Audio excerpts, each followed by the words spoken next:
Có gì? Này con này, hai gỗ cho cậu nó này, xem nó ổn nè, nhớ chặt tay lấy nó.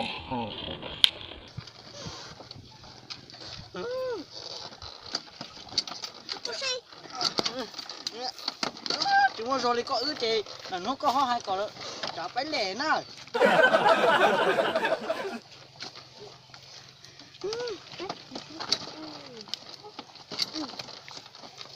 Thì có dễ là xe. Nó xe. Xe. Ồ, có đâu. Thì có dễ là xe của con. Xe hồi đó của tí cháu ấy mua hả? Này nè. Ừ.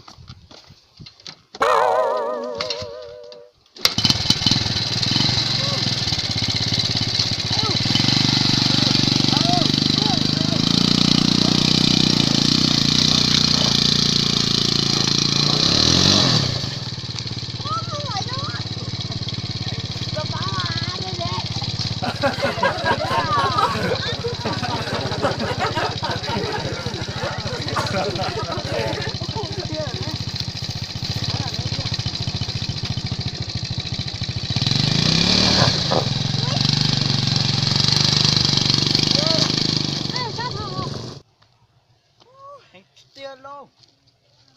Bánh này ư. Rồi của tiền tiền. Có họ phải hậu rồi chơi phim tiền. Phải lấy phải hậu rồi nè. Lấy cho lấy phải ơ. Ủa lấy phải thì tao kể tôi. Ở trên nó cá xe rồi. Chơi bộ này phải lấy không chơi chắc khăn hậu ấy. Lấy cho đi. Của tên tiền, có họ phải hậu chơi phim tiền. Phải lấy phải hậu rồi nè.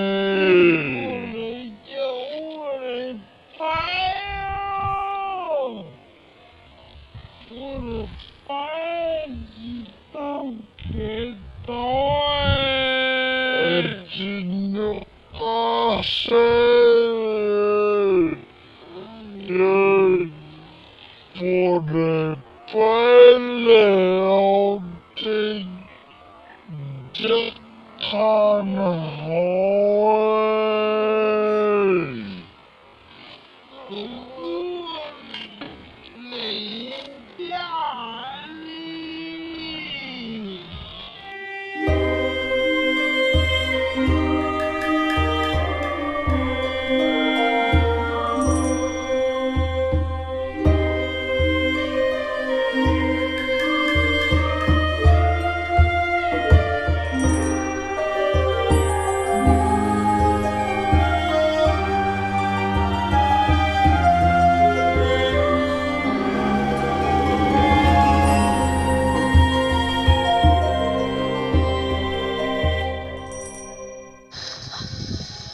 Ta xóa đâu.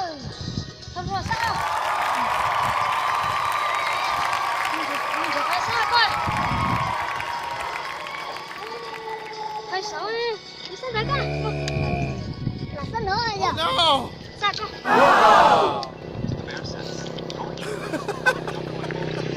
Sao lại ở? Ok.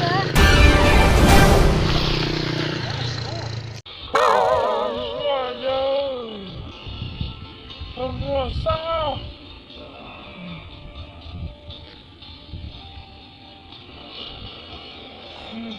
Mình phải sao con?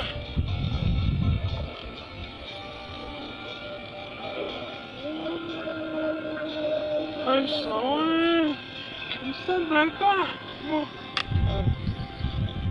Là sao nữa nhỉ? Sao con?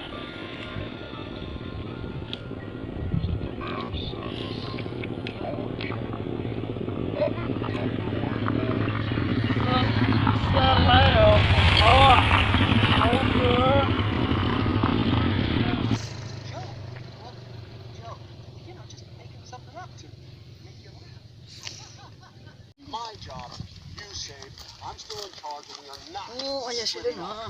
Đó giờ sẽ lên nhiều. Ôi giờ nếu mà cho nó chị nó. Sao có cái dòng nó sao mà?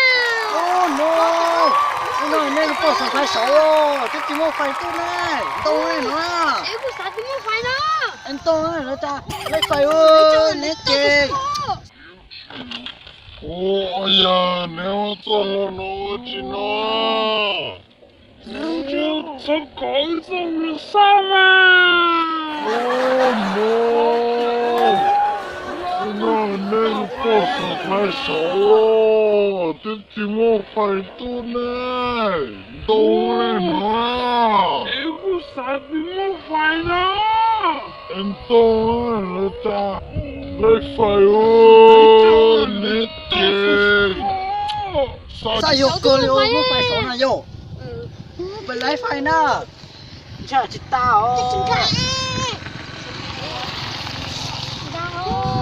Đi nó rồi cho đi chơi chứ. Sao lấy hết? Chưa. Sao rồi chị lấy à? Lên xả. Lên xe à? Mất kia. Nó à? Đi cô với chị lấy xe hả? Lên nó xe thì rồi tụi này xe nè. Xin tao tiền rồi. Nó sao chỉ lấy à? Phải ta. Thành nản à? Này tôi thấy nản này thay chứ tên nó chúng phải nè. Thế thì sao phải tao mà tôi nè? Đấy chứ nó phải ta chứ biết chế không? Chế không? Như thế bay. Bay. Bay. Anh đi nâng cái xe đâu? Bay. Nó to gỡ. Tôi trả lại tôi Sao mà chế? Chứ không phải không? Nè chế cho tôi tên nó chịu tay. Nè chế mà nó tôi bị rong rồi.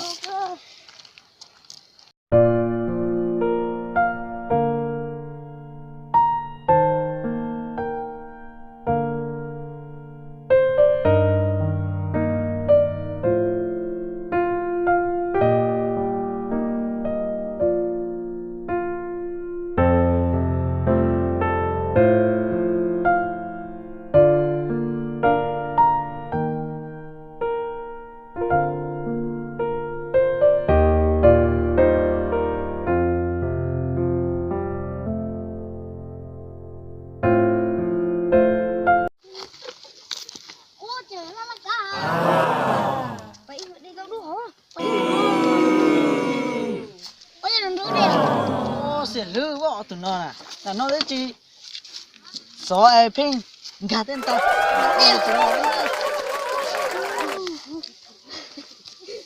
Oh no! Tôi lên tàu rồi nè. Phải không?